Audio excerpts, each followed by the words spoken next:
ရှင်ကိုတကယ်ချစ်တာလားဒါမှမဟုတ်ထိန်းချုပ်နေတာလားဒီနေ့ podcast မှာတော့အချစ်အောက်မှာလျှို့ဝှက်ထားတဲ့ dark psychology ၅ချက်ကိုပြောပြပါမယ်နံပါတ်1ချက် love bombing တချို့လူတွေကအစပိုင်းမှာအရန်ချစ်တယ်လို့ပြကြတယ်အရန်အာရုံစိုက်ကြတယ်အရန်လက်ဆောင်တွေပေးတယ်အရန်အချိန်တွေပေးတယ်အရန် caring လုပ်ပေးတယ်ဒါကို real love အချစ်စဲလို့ထင်နေတယ်မဟုတ်ဘူးနော်ဒါ attachment control technique ဖြစ်နိုင်တယ် for example ပထမတော့မင်းမရှိမရဘူးမင်းငါနာခဲ့မင်းငါဘဝမင်းငါအရာရာပြောပြီးတော့3-4လလောက်နေကြရောပြောင်းသွားတယ်အေးဆက်သွားတယ်ခုံးဖြစ်သွားတယ်ဘာဖြစ်တာလဲသူရည်ရွယ်တာကရှင့်ကိုအရင် addicted ဖြစ်စေရနော်အဲ့တော့အချစ်ကအေးအေးဆေးဆေးပဲဖြည်းဖြည်းချင်းမကြီးထွားလာတာပါမြန်လို့ရင်လည်းတတိထားပါ intensity နဲ့ love ကဘယ်တော့မှ balance မဖြစ်ဘူးနော်နံပါတ်2ချက် gaslighting manipulator တချို့ကရှင့်ရဲ့ခံစားချက်ကိုအမားလူပြန်ပြောကြတယ် for example ရှင့်ကပြောတယ်မင်းပြောလိုက်တဲ့စကားကြောင့်ငါဝမ်းနေသွားတယ်ငါစိတ်ထိခိုက်သွားတယ်မင်းရဲ့လုပ်ရဲ့ကြောင့်ငါရမ်းထိခိုက်သွားတယ်သူကဘာပြန်ပြောလဲမင်း sensitive ဖြစ်နေတာပါသူပြောတာမင်း sensitive လုံနေတာပါမင်းကအရန် overthinking ဖြစ်နေတာပါနောက်ဆုံးတော့ရှင့်ကကိုယ်တိုင်စဉ်းစားလာတယ်ငါပဲမှားနေတာလားဒါက gaslighting နော်အဲ့တော့ရှင့်ခံစားချက်ကိုရှင့်ကိုယ်တိုင်ပဲယုံပါ healthy relationship မှာရှင့် crazy ယူတယောက်လို့မခံစားစီဘူးနော်နံပါတ်3ချက်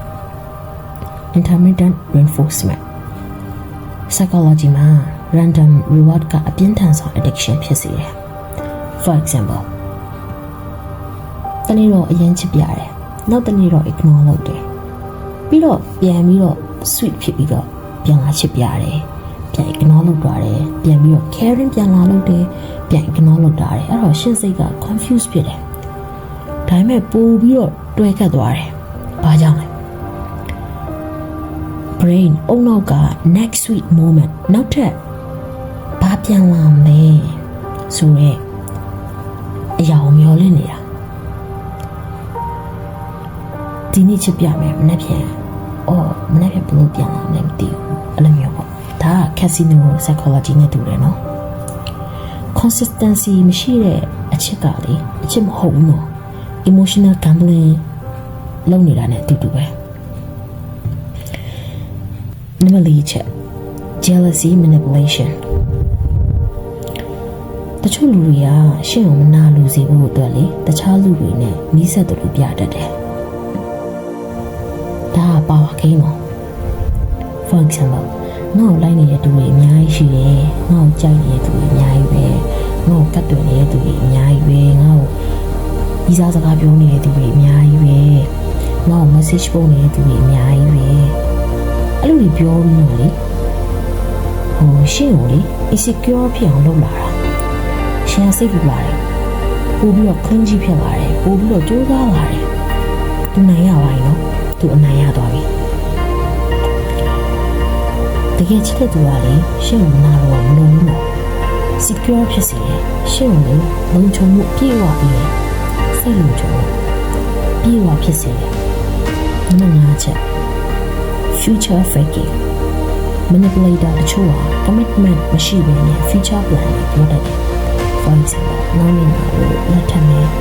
ငါတို့အတူတူအိမ်ဆောင်မယ်နောက်9နှစ်နဲ့ငါတို့ပဲသွားကြမယ်ငါတို့ဘယ်လိုလုပ်မလဲဒါပေမဲ့လက်တွေ့မှာ effort လည်းမရှိဘူး action လည်းမရှိဘူးစကလုံးတွေနဲ့အတင်းတူကလာတော့ချိန်ထားတယ်future ဆိုတဲ့အနာဂတ်ကိုမယုံနဲ့ present behavior ဆိုတဲ့လက်တွေ့ကိုကြည့်လက်တွေ့မှာသူပြောတဲ့လုပ်နေဆိုတဲ့အရာတွေနဲ့ဆက်ဆက်ပြီးသူဘာတွေကြိုးပမ်းနေဘာတွေလုပ်နေလဲအဲ့ဒါကြည့်ပါအချစ်ဆိုတာ control မဟုတ်ပါဘူး fear မဟုတ်ပါဘူး confusion မဟုတ်ပါဘူးအချစ်က peace ငြိမ်းချမ်းမှုဖြစ်စေတယ် safety စိတ်လုံခြုံမှုဖြစ်စေတယ် respect လေးစားမှုဖြစ်စေတယ်ရှင်ကိုထိန်းချုပ်နေတဲ့